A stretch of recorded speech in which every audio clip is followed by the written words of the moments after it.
I would love to have done this with nobody watching, just sit and talk. So to get the chance to Yeah, talk to you today is really fun for me. the idea is this is conversations we would have backstage that no one ever has a camera around for, So we won't be talking about all the stuff the interviewers normally ask us about album sales, but I might get into a little bit of, why you think you're so special. Okay, Something cool. like that. Yeah, I I'm definitely. sorry, we're rolling. I can answer that.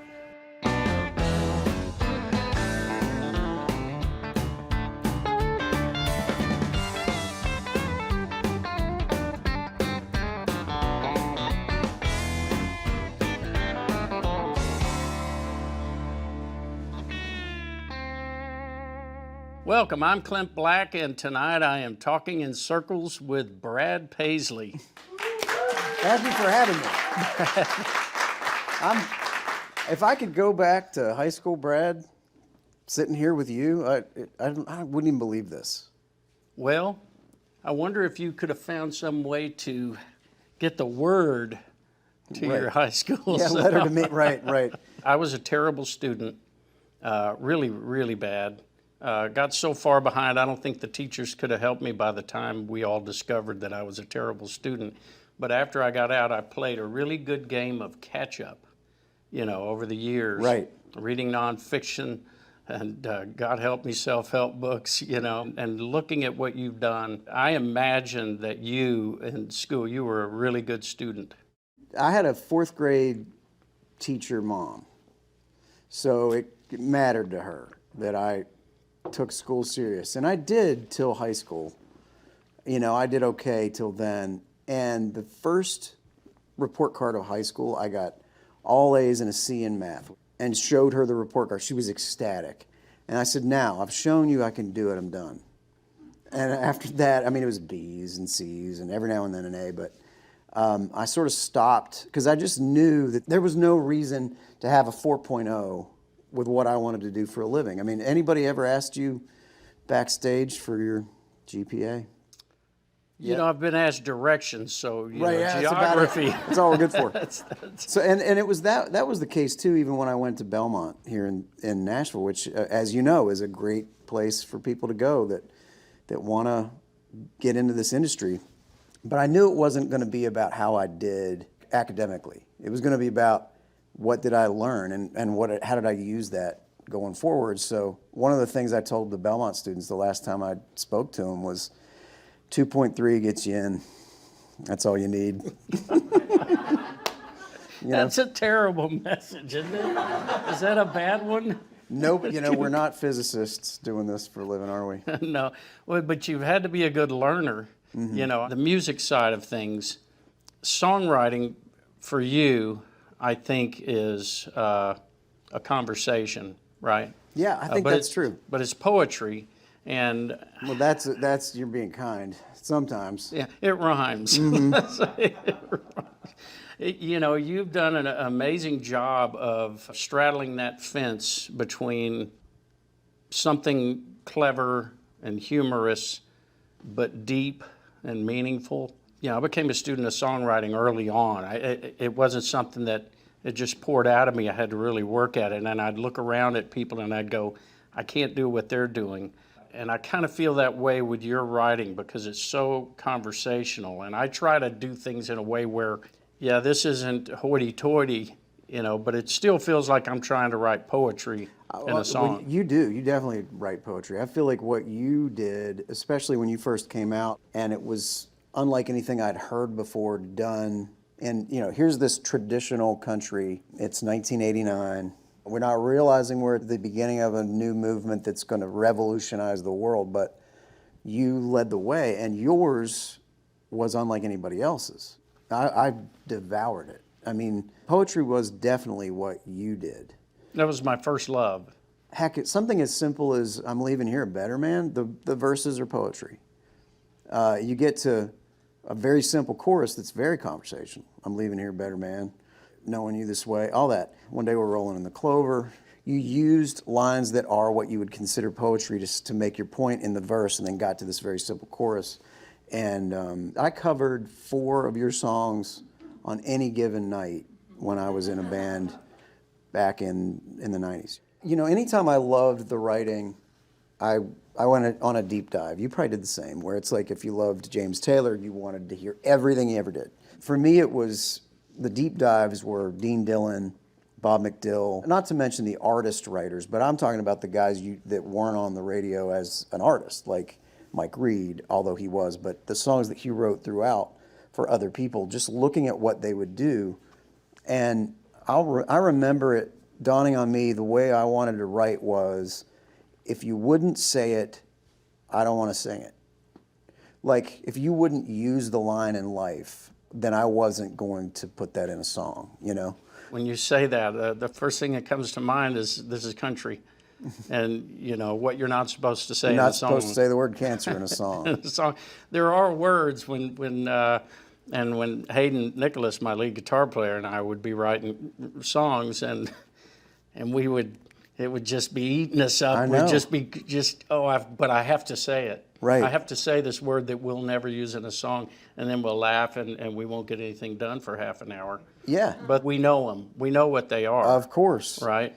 And that was the only way we could say it in that song, was to say you're not supposed to say it. Yeah. And when we got away with that, I was really lucky to meet some really smart songwriters that were all just up and coming like me when I first got here. And guys like Chris Dubois that has co-written a lot of things with me. He's sort of my Hayden Nicholas, like, you know, with you. And I just lean on him. And Chris has always had a knack for saying, I don't like that. I remember early on, I'd play him a new song and he'd go, I don't know if I like that second verse. I'm like, you're wrong. That second verse is the right verse for this. And he's like, I can't be wrong. I don't like it.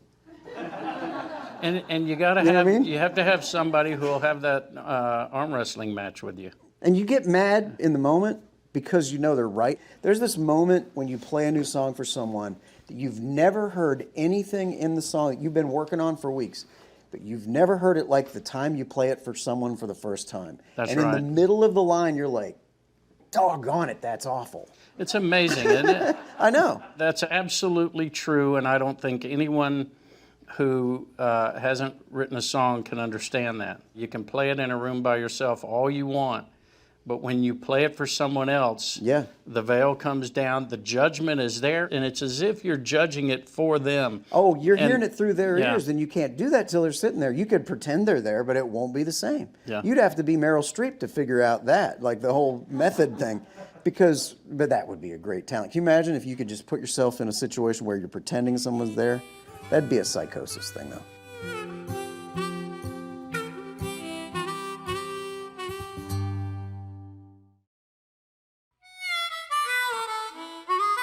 My dad, we would be debating, you know, good music. And of course, he was diehard country. He said, you know, country music has to be able to be understood by a third grader. That was his rule. Well, in our case, it's written by, Third grader. basically. Yeah, but really good songs can be understood by a third grader because you're hitting the nail right on the head. But they have something in there, which is what you have. It's like, okay, I got it. And then a year from now, I didn't think of it that way. And all my favorite songs, all the greatest popular songs, have that sort of thing that if you, now that you've lived 20 years, you realize, you know, after you've had kids, the song has new meaning, or after you've fallen in love and gotten married, Yeah. the song changes for you. The song never really changed, but it changes for you. So Right. these great country songs will take you through your whole life, and you will discover the full meaning of them if you keep hearing them.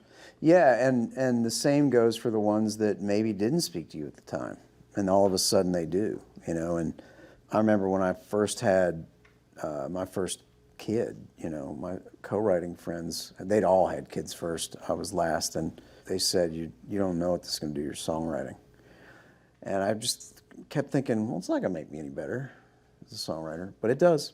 I mean, anytime you feel deeper, you're able to sort of dig from that. And I think about some of, like, the songs also that have to do with time passing, and you've got to get to a place in your life where you relate. I think about the thing you did with Haggard. I mean, that's one of my favorite things you ever did, which is Untangling My Mind. I mean, first of all, your two voices, that was begging to happen. I'm glad that happened before it was too late. But you put him back on the radio. And the perspective of that song was one that worked. It just worked at that point. It hit me even as a younger guy, but now it's even more, you know. You know, doing my first headline tour, and my managers said, "How would you like to have Haggard as your special guest?" Which felt wrong, and I said so. And said, "Well, he wants to do it," so then it felt right. Right. And it was spectacular, and he'd stop by the bus every night on his way to the stage.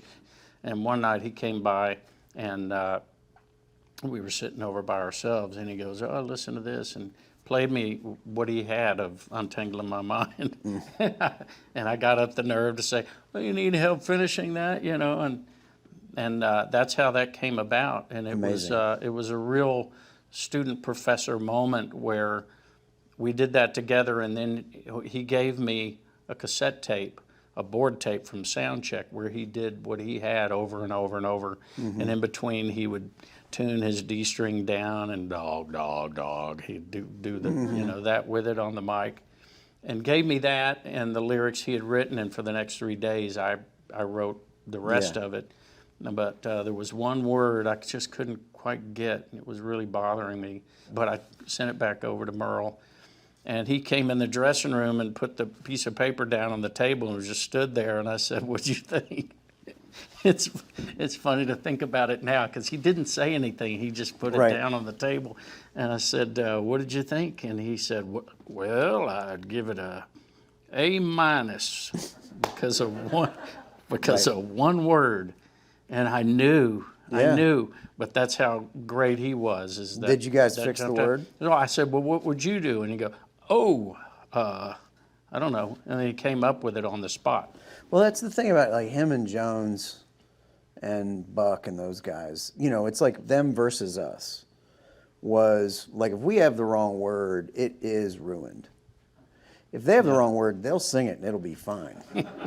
Like, I cut a Bill Anderson song on my second album called "Two Country," and I had Buck, George, and Bill on that with me. So one of the lines was, you know, "Two Country, what's that? Is that like whatever?" You know, and you get to this line, the chorus comes in, and the choruses are "The biscuit's too fluffy." Well, if I sang that, this "fluffy biscuits" does not roll off my tongue.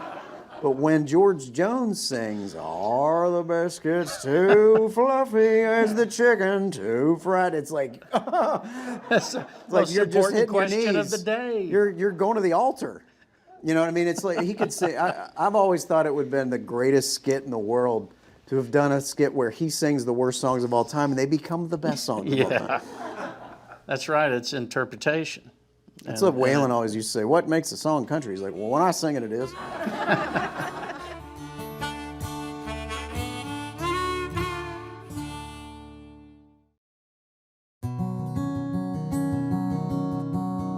When I first started making videos, it was such an exciting time because CMT had just started, and we knew as fans, you know, this is great, and These we are want to little be a movies. part We're of gonna that. have fun. Yeah, we get to spend lots of money on stuff that's just for us. Yeah, and I know, I mean, you make some really creative videos, and knowing your graphic training and all of that, I imagine you're right in on the front end of that with the song and the visuals and what you want to see happen. Maybe you do go out to directors and ask them to write treatments, or do you write those yourself? I mean, lately the music videos that work best are sort of able to be like Instagrammed pieces of them or TikToked or whatever, where you can grab 30 seconds and go and get the point, you know, and sort of sell the song with that. But back when we were spending more money on these and they were actually airing on in a sort of rotation on television, it would be some of both. Sometimes a director would show up with a treatment and I'm like, "I hadn't thought of that. That's brilliant." And then other times it was like an idea where the best idea was mine, which is as the writer of the song or something, I knew right away what the video ought to be. One of the best examples of a director showing up with something that was, I thought, just fantastic was a song I had called "Country Nation," which was kind of about how we identify with our sports teams and our colleges, and you know, we're Mountaineers, we're Volunteers, we're the Tide that rolls, we're Seminoles, we're a herd of longhorn steer, you know. I'm like, you know, it'd be really cool just to show like a bunch of sports footage. And the guy's like, what if we have a la ESPN commercials, mascots doing everyday jobs? And it was awesome. I mean, the video, I had more fun making that video. We had almost every college mascot come to town and filmed at Vanderbilt Stadium and did an entire football game between the mascots playing. I would have never thought of that. And that's where it's always been fun to see a song come to life in a way you never expected. So, Peyton Manning, Yes. how irritated is that guy by you? He said, you know, I really don't think Brad is that good an actor. I think he's really irritated. He could be right. No, it's really, it's funny. His wife told me that I'm playing her in these spots. She's like, that's the look I give him all the time. He is such a talent with, first of all, football, but let's forget that. He really is a talented comedian. I mean, that man knows how to be a character. Yeah, I get that sense. And he's smart as, you know, I've just never met anybody smarter. I just think for him to be that creative, I think he's having a blast. And it's such a rewarding thing to be, you know, in a band with him. Yeah, well, he's got that likable personality about him. Not in real life. I asked him if you'd, you know, taught him any guitar stuff or if he'd improved your passing game, and he's got a better chance improving my passing game, I think, than I do improving his guitar. That's not what he said. Okay, that's probably right.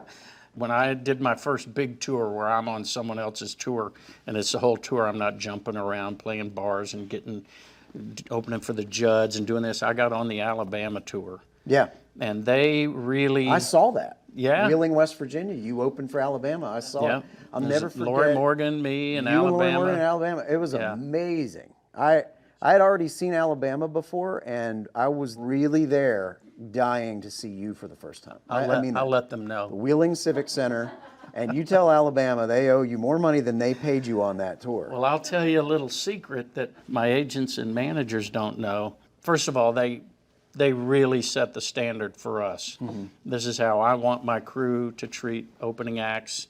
This is how I want to be with opening acts. Yes. And they were just amazing. And toward the end of the tour, Greg Fowler, you know, asked me to come to their dressing room, and I come in the dressing room, and they said, you know, you've been great for this tour. We got a good deal on you because you're really just on the rise, and we know how hard it is when you're starting out, and we want you to have this cash. This is just for you. Oh. You know, you don't need to tell your managers, this is for you. $35, what was it? Yeah, 50. A big fat 50.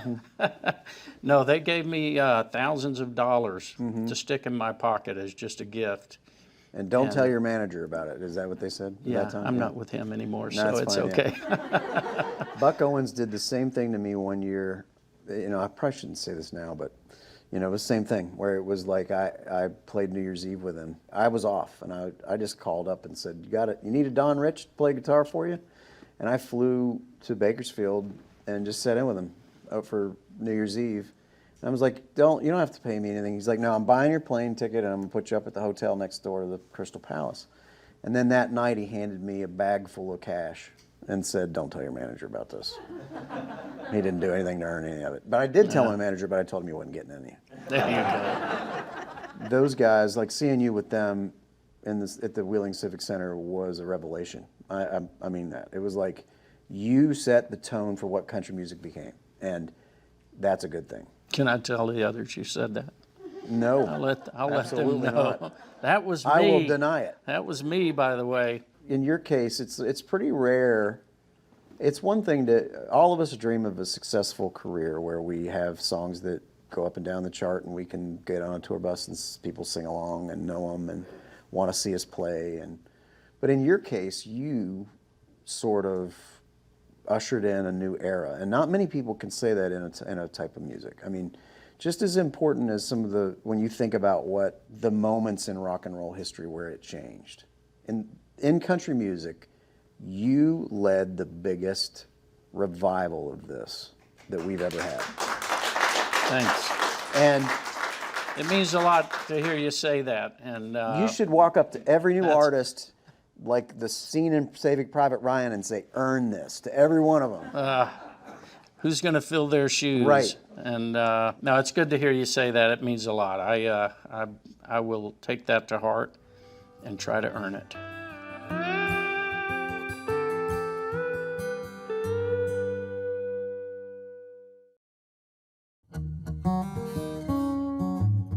This was great. I loved it. This is a dream come true for me. And like I Thanks. said, if high school Brad could have sat here, I don't know. You wouldn't. There'd been no living with I'll him. write him a letter. Yeah, do that. And that this was time well wasted. Yes. This was fantastic. I could do this for another Thanks hour. for killing easy. time with me. Yeah. You know, I feel like I'm leaving here a better man. I know. So one more question. I'm sure after watching this show for years, you know what it is. Okay. When you get to heaven, if you could play with anyone who is already there, who would it be and what song would you sing? I think Roger Miller. Great Any choice. one of his songs, anything he'd want. I never got to meet him. He was a hero of mine. I just loved his sense of humor. So, you know, we'd do Dang Me or something like that, and I'd want to hear him do that scat singing, and you know, probably do that. It's a great choice. And if you find Roger Miller up there, there's going to be a whole lot of great people around him. Well, if he made it. Yeah. Thanks for being here. Thank you. That was fun.